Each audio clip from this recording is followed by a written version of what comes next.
बेटे और रुल कुदुस के नाम से आमीन। हमारे खुदावंद यीशु मसीह का फजल, खुदा बाप की मोहब्बत और रुल कुदुस की रफाकत और शराकत आप सबके साथ हो। आपके साथ भी हो। मसीह खुदावंद में मेरे अजीजों, खुदावंद के इस पाक घर में आपको खुशामदीद कहते और दुआ करते हैं। हमारी आज की इबादत, हमारी दुआएं, हमारी इल्तिजाएं खुदावंद की पाक हजूरी में पहुंचे और हम सब इस दुआ का असर लेकर अपने घरों को वापस लौटे। आज हम तमाम मरहूम ईमानदारों का यौम यादगार मना रहे हैं।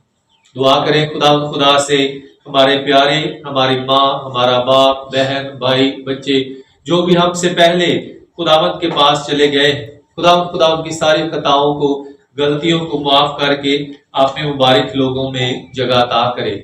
इसके साथ साथ अपने आप के लिए भी दुआ करेंगे कि हमारी जिंदगी हमेशा खुदावंद की मर्जी के मुताबिक गुजरे, ताकि खुदावंद खुदा इस दुनिया में रहते हुए हमारी जिंदगी को कबूल फरमाए और हमारे हाथों अच्छे अच्छे काम हो सके।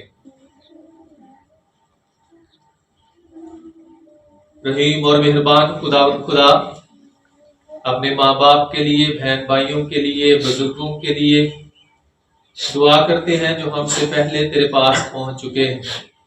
बाप खुदा हमारा ईमान है कि एक दिन वो तेरे साथ जी उठेंगे।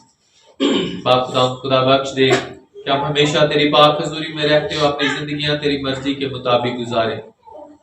वक्त है कि बाप खुदा हमारी खताओं को, गलतियों को माफ कर, ताकि हम लायक तौर पर आज की इस पाक इबादत में शामिल हो सके।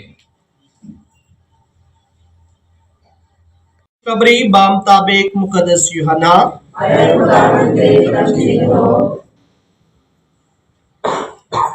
हम उसके छठे बाप में से सुनेंगे।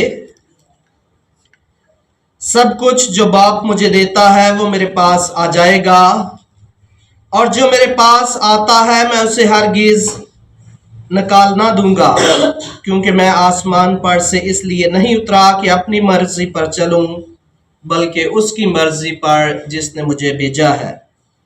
और मेरे भेजने वाले की मर्जी ये है कि जो कुछ उसने मुझे दिया है मैं उसमें से कुछ खो ना दूं, बल्कि यौम आखिर में फिर जिंदा करूंगा। क्योंकि मेरे बाप की मर्जी ये है कि हर एक जो बेटे को देखता और उस पर ईमान लाता है हमेशा की जिंदगी पाएगा, और मैं उसे यौम आखिर में फिर जिंदा करूंगा। अंजील मुकद्दस के वसीला से हमारी सब खताएं मुआफ की जाएं।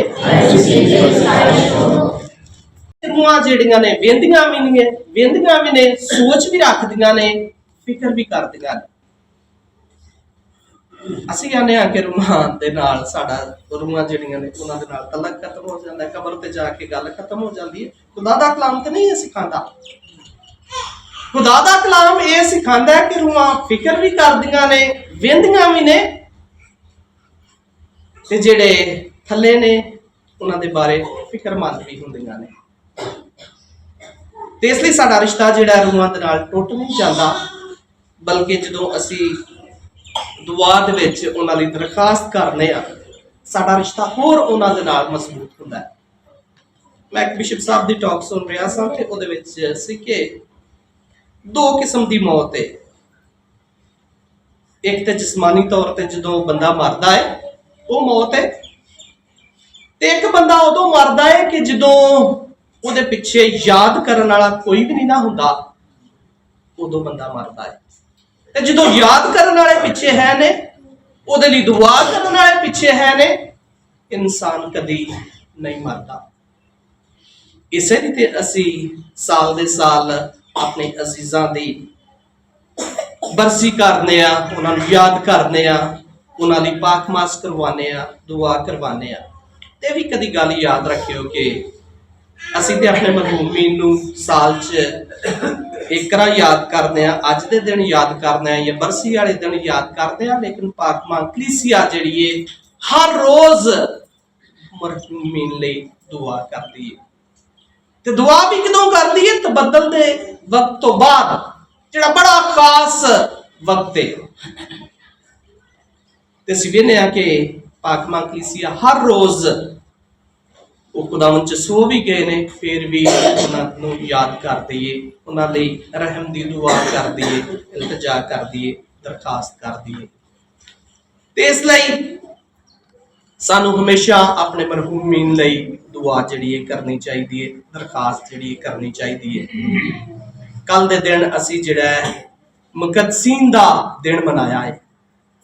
ਇਹ ਜਿਹੜੇ ਦਿਨ ਰੱਖੇ ਨੇ ਪਾਕਮਾ ਕਲੀਸਿਆ ਨੇ, ਇਹਨਾਂ ਦੇ ਪਿੱਛੇ ਬੜੀ ਇੱਕ ਸਦਾਕਤ ਹੈ, ਇੱਕ ਬੜੀ ਹਿਕਮਤ ਹੈ, ਇੱਕ ਬੜੀ ਦਾਨਿਸ਼ ਹੈ। ਕੱਲ ਅਸੀਂ ਸਾਰੇ ਮੁਕੱਦਸੀਨ ਦਾ ਦਿਨ ਜਿਹੜਾ ਮਨਾਇਆ ਹੈ, ਤੇ ਅੱਜ ਅਸੀਂ ਆਪਣੇ ਮਰਹੂਮੀ ਨੂੰ ਯਾਦ ਕਰ ਰਹੇ ਹਾਂ ਤਾਂ ਕਿ ਅਸੀਂ ਜਿਹੜੇ ਜ਼ਿੰਦਾ ਵਾਂ ਇਸ ਜ਼ਮੀਨ ਤੇ ਸਿੱਖੀਏ, ਗੌਰਵ ਕੋਸ ਕਰੀਏ ਕਿ ਅਸੀਂ ਵੀ ਉਸ ਦਰਜੇ ਤੇ, ਉਸ ਮੁਕਾਮ ਤੇ ਜਿਹੜਾ ਮੁਕੱਦਸਾਂ ਨੂੰ ਮਿਲਿਆ ਹੈ। ਹਰ ਸਾਲ ਹਰ ਦਿਨ ਕੋਈ ਨਾ ਕੋਈ ਮੁਕੱਦਸ ਨੂੰ ਯਾਦ ਕੀਤਾ ਜਾਂਦਾ ਹੈ।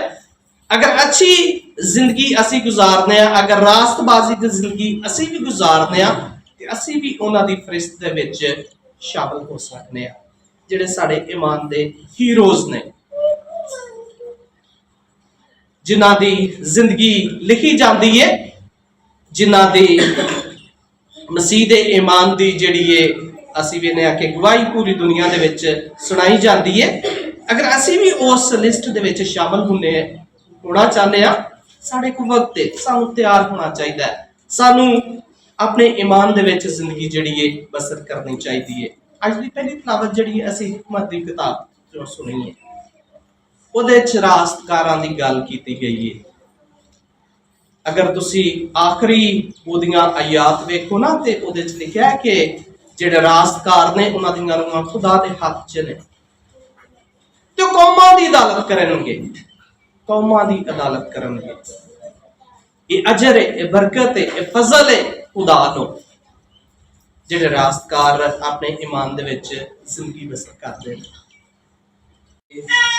ਜ਼ਰੂਰਤ ਹੈ ਕਿ ਅਸੀਂ ਉਹਨਾਂ ਨੂੰ ਕਦੀ ਵੀ ਆਪਣੀ ਯਾਦਾਂ ਦੇ ਵਿੱਚ, ਆਪਣੀ ਸੋਚਾਂ ਦੇ ਵਿੱਚ ਮਰਨ ਨਾ ਦਈਏ। ਸਾਡੇ ਤੇ ਕੋਈ ਮੁਸ਼ਕਿਲ ਪਰੇਸ਼ਾਨੀ ਆਉਂਦੀ ਹੈ ਤੇ ਅਸੀਂ ਦੂਸਰਿਆਂ ਨੂੰ ਕਹਿੰਦੇ ਹਾਂ ਕਿ ਸਾਡੇ ਲਈ ਦੁਆ ਕਰੋ। ਸਾਰੇ ਦੁਆ ਕਰਦੇ ਵੀ ਨੇ, ਤੇ ਅਸੀਂ ਵੇਖਦੇ ਹਾਂ ਕਿ ਖੁਦਾ ਦਾ ਫਜ਼ਲ ਤੇ ਅਸੀਂ ਬਰਕਤ ਵੀ ਪਾਉਂਦੇ ਹਾਂ, ਤਸੱਲੀ ਵੀ ਆਪਣੀ ਜ਼ਿੰਦਗੀ ਦੇ ਵਿੱਚ ਪਾਉਂਦੇ ਹਾਂ। ਤੇ ਕਿਉਂ ਅਸੀਂ ਉਦੋਂ ਚੁੱਪ ਕਰ ਜਾਂਦੇ ਹਾਂ, ਖਾਮੋਸ਼ ਕਰ ਜਾਂਦੇ ਹਾਂ, ਜਦੋਂ ਸਾਡੇ ਮਰਹੂਮ ਨੇ ਜਿਹੜੇ ਸਾਡੇ ਤੋਂ ਜੁਦਾ ਹੋ ਜਾਂਦੇ ਨੇ। ਉਹਨਾਂ ਨੂੰ ਉਦੋਂ ਵੀ ਦੁਆਵਾਂ ਦੀ ਜ਼ਰੂਰਤ ਹੁੰਦੀ ਹੈ, ਜਦੋਂ ਉਹ ਤਹਾਰਤ ਪਾ ਕੇ ਖੁਦਾ ਦੇ ਹਜ਼ੂਰ ਪਹੁੰਚ ਜਾਂਦੇ ਨੇ, ਉਹ ਸਾਡੇ ਲਈ ਦਰਖਾਸਤ ਕਰਦੇ ਨੇ। ਇਸ ਲਈ ਖੁਦਾ ਦੇ ਕਲਾਮ 'ਚ ਲਿਖਿਆ ਹੈ ਕਿ ਅਭੀ तो हम धुंधला सा देखते हैं, लेकिन एक दिन हम खुदावंद अपने खुदा को रूबरू देखेंगे। ਸਾਡੀਆਂ ਦੁਆਵਾਂ ਜਿਹੜੀਆਂ ਨੇ, ਸਾਡੀਆਂ ਦਰਖਾਸਤਾਂ ਜਿਹੜੀਆਂ ਨੇ, ਜਦੋਂ ਅਸੀਂ ਉਹਨਾਂ ਲਈ ਕਰ ਰਹੇ ਹੁੰਦੇ ਆ, ਜਦੋਂ ਤਹਾਰਤ ਪਾ ਕੇ ਉਹ ਖੁਦਾ ਕੋ ਪਹੁੰਚਦੇ ਨੇ, ਰੂਬਰੂ ਖੁਦਾਵੰਦ ਆਪਣੇ ਖੁਦਾ ਨੂੰ ਵੇਂਦੇ ਨੇ, ਤੇ ਸਾਨੂੰ ਜਦੋਂ ਕਿਸੇ ਮੁਸ਼ਕਿਲ ਪਰੇਸ਼ਾਨੀ ਦੇ ਵਿੱਚ ਵੇਂਦੇ ਨੇ, ਤੇ ਉਹ ਸਾਡੇ ਲਈ ਵੀ ਦਰਖਾਸਤ ਕਰਦੇ ਨੇ। ਤੇ ਅੱਜ ਅਸੀਂ ਆਪਣੇ ਮਰਹੂਮੀਨ ਜਿਹੜੇ ਖੁਦਾਵੰਦ ਚ ਸੋ ਚੁੱਕੇ ਨੇ, ਜਿਹੜੇ ਖੁਦਾਵੰਦ ਕੋ ਜਾ ਚੁੱਕੇ ਨੇ, ਉਹਨਾਂ ਲਈ ਦੁਆ ਕਰਨੇ ਆ, ਤੇ खुदावंद को मदद भी मांगने आ, खुदावंद को फजल भी मांगने आ, ताकि असी अपने इस मसीही ईमान दे विच हमेशा वफादार रहंदे होया बहुत सारा फल लाइए मसीह हमारे खुदावंद के वसीले से। आमीन।